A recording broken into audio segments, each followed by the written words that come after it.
പൂയംകുട്ടി മണികണ്ഠച്ചാൽ ചപ്പാത്തിൽ നിന്നും ഒഴുക്കിൽപ്പെട്ട് കാണാതായ മണികണ്ഠച്ചാൽ സ്വദേശി ബിജുവിനായുള്ള തിരച്ചിൽ രണ്ടാം ദിവസവും വിഫലമായി.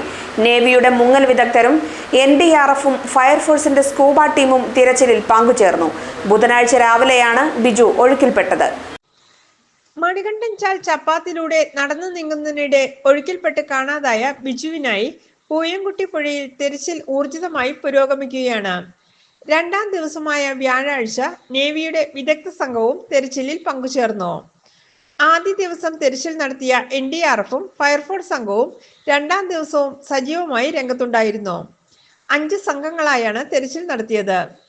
സാധ്യമായ എല്ലാ മാർഗങ്ങളും ഉപയോഗപ്പെടുത്തി ബിജുവിനെ കണ്ടെത്തുന്നതുവരെ തെരച്ചിൽ തുടരാനാണ് തീരുമാനമെന്ന് ആന്റണി ജോൺ MLA അറിയിച്ചു. ശക്തമായ ഒഴുക്കും മഴയും തിരച്ചിലിന് പ്രതിസന്ധി സൃഷ്ടിക്കുന്നുണ്ടെന്നും അദ്ദേഹം കൂട്ടിച്ചേർത്തു.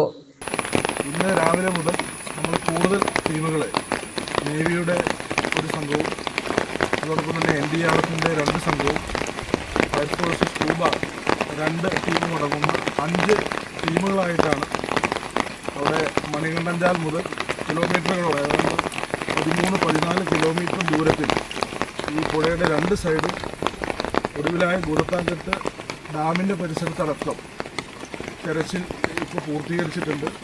ഇപ്പോൾ സാധ്യമായ എല്ലാ മാർഗങ്ങളും ഉപയോഗിച്ചുകൊണ്ടുള്ള ശക്തമായ തെരച്ചിൽ തന്നെയാണ് ഇപ്പോഴും നടത്തിക്കൊണ്ടിരിക്കുന്നത്.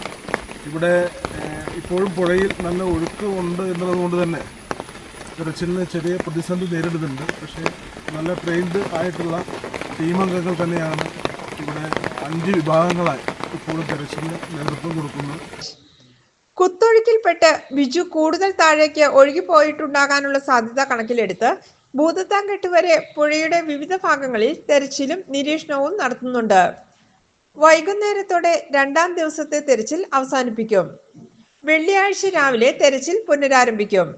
നേവിയുടെ ഒരു ടീമും NDRFിൻ്റെ 3 ടീമും ഫയർഫോഴ്സിൻ്റെ 2 ടീമും രാവിലെ മുതൽ തെരച്ചിൽ നടത്തി.